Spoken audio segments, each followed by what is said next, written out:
Hi, boys and girls. It's Wednesday with Principal Sotero. So today I have a really fun, yummy treat for you to make. Something for lunch or it could be for dinner.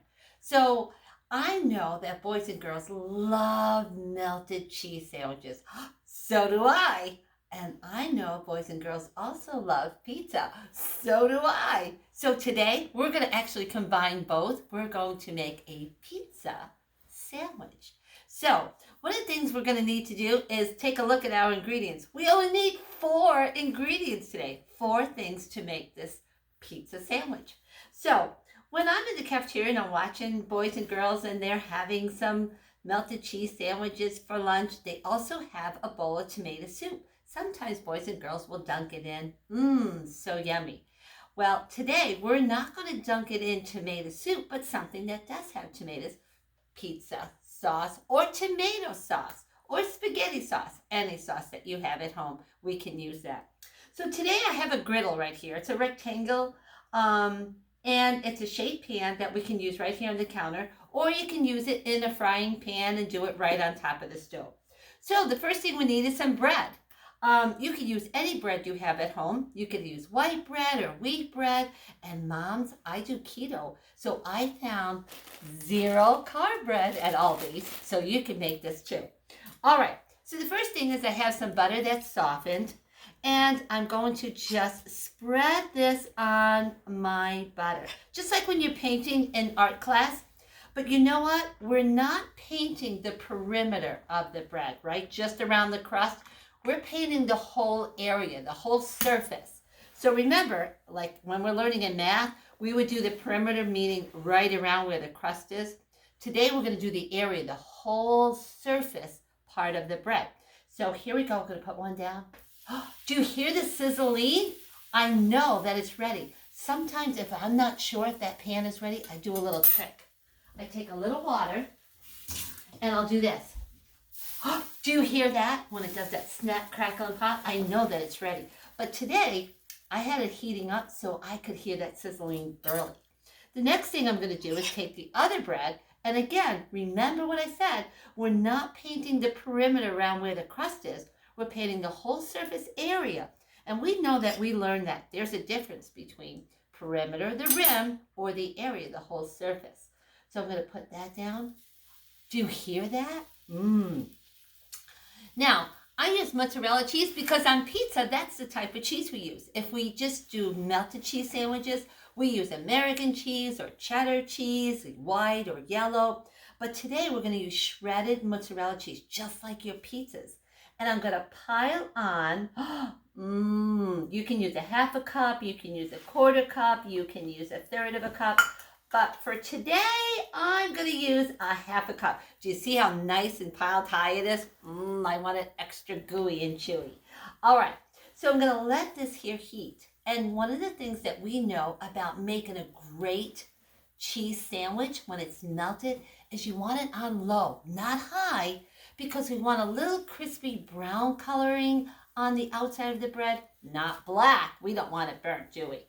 So I'm going to just leave it on here for a little bit longer, and then I'll make sure that I get a plate so that when we're ready to cut it, we'll have our plate ready. Now you could cut it in a triangle right in half and have 2 triangles and then to dip it, or you could cut it right down in the middle and it's almost like a shape of a rectangle. Sometimes boys and girls don't like crust and they ask mom or dad or grandma or somebody to cut out, just to cut out maybe the crust around the bread. I just want to make sure that you see all of our ingredients. All right. And now sauce has no sugar. So you can use any sauce that you want at home. Maybe Prego, maybe Ragu, maybe another type of sauce. Maybe a sauce that your mom or dad or grandma has made homemade. I've done that before too. And it's made out of tomatoes. So you see there's also, we can tell, is a contrast. One's red and one's looking white. Do you see the contrast? One's dark, one's light. All right, so I'm going to go get that plate so we're ready. And also, I need to get a bowl for dipping, don't I? So let's get a bowl, and let's get a small plate for our sandwich. All right, so the first thing I'm going to do is I'm going to pour some of my sauce in here. You probably only need like a 1/4 cup, let's get a quarter a cup and measure that out so we don't have too much, right? All right. So I have a quarter cup, just a little bit, because it's not like tomato soup where you're drinking the whole bowl, right? Or with your spoon, but we're just going to use this to dip. So really a quarter cup is plenty. And you notice the difference. This is a half a cup. Here's a quarter cup. So 2 quarter cups equals 1/2. So I'll pour that right here in my bowl. And I want to show you it's just enough for dipping. You don't need much more of that. All right, let's just check how we're doing here. Oh, it's looking golden brown. That's what we want. Let's take a look at this side.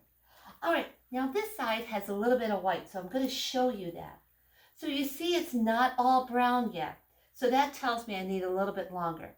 So I'll put this right on top. You don't need to pat it down and squish it because you want that cheese to just nice and slowly make sure that it's melting.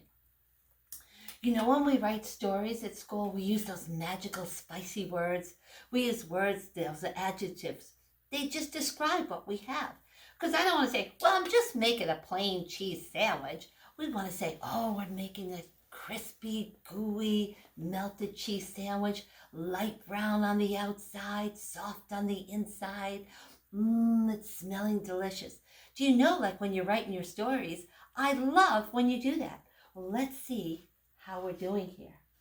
Oh, it's starting to turn a little bit more golden brown. I'm going to flip it over. Do you see? I want you to see it's that golden brown. It's not burnt, right? It's almost a very light brown, so we can see that shade. And we're going to let that melt a little bit more. And when I threw the water on, just to make sure that my pan was ready, I wanted it hot enough, but not like burning hot, just a low medium. And I heard it sizzling. Did you hear that? It was crisp and crackling, just like we do that when we have Rice Krispies, don't we? When we pour the milk in, you hear it snap, crackle, and pop. So I'm going to put these away because we won't need these anymore. And remember, Mom, I told you that you can make this too. Now, we're talking about kindness at Center Street. Do you know that you could make lunch for you and your mom, or your brother or sister or dad or grandma or aunt, or maybe it's your babysitter? But remember, we need to have mom or dad or an adult or somebody with you, because if you're using the pan on the stove, we want to make sure you don't get burned, and we want to be safe. If we're using a griddle like this here, rectangle shape, we want to make sure it still has heat, and we want to make sure you don't get burned as well. All right, we'll put this away. And remember, again, we're only using 4 ingredients, right? We have the sauce, because when we know about pizza, we have the crust, we have the sauce, and then we put the cheese on. And when you take a bite of that pizza and you pull it out, that stringy cheese is there. It's so yummy.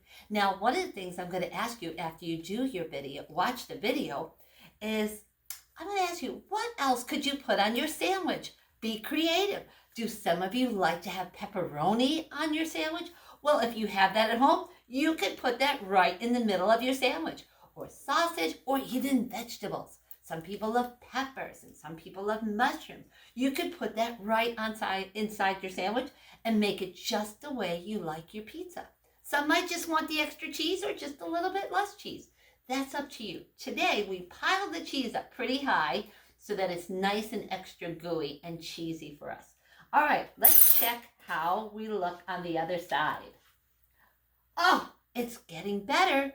And let's see inside. Oh, we're seeing it melt. Now, the hardest part of making this is that we have to wait a little bit. You know, I'm looking here and I'm like, oh, we have to wait and be patient because we want to make sure it's slowly melting. If you do it too fast, it'll burn on the outside and the cheese won't be melted on the inside. So that won't be as tasty. So I think we are just about ready. So I want to show you how nice and golden it is. And when I touch it or scrape it, do you hear that? That means that the outside's just nice and crispy the way you want it. And we're looking at that brown, just a light colored brown. All right, we'll take this off and then we'll turn this off for safety. All right, and now we're gonna cut into our nice melted cheese sandwich. So one of the things that I know when it's done, I'm gonna show you. I squeeze it and look at that cheese is nice and gooey and yummy. Let's see how if the other side's just done. And I squeeze it, and there it is, nice and gooey and soft. Just what we want, not burnt, and nice and crispy. And then you can just dip it right into your tomato sauce. It's your spaghetti sauce or your pizza sauce. You can have anything you want. And it is just a great, tasty treat. So don't forget, boys and girls, I love watching you with all of either your videos you sent to me, your pictures you sent to me, and I love reading about all your creative practices, meaning you are choosing how to do some things that are different. You've added some things to cookies, and now today you get to add something to your very own pizza sandwich. All right, well, that's all we have for today. Remember what we talked about today. We talked about how to make your stories really spicy by using those spicy, magical adjectives to make your stories really great and interesting. And we also talked about math, didn't we? About area and perimeter. You need to know all these things as you're studying in school, don't you? We use it every day, and if you want to do some cooking and some things around your house, we use all that information. Well, have a great learning day, boys and girls. Bye.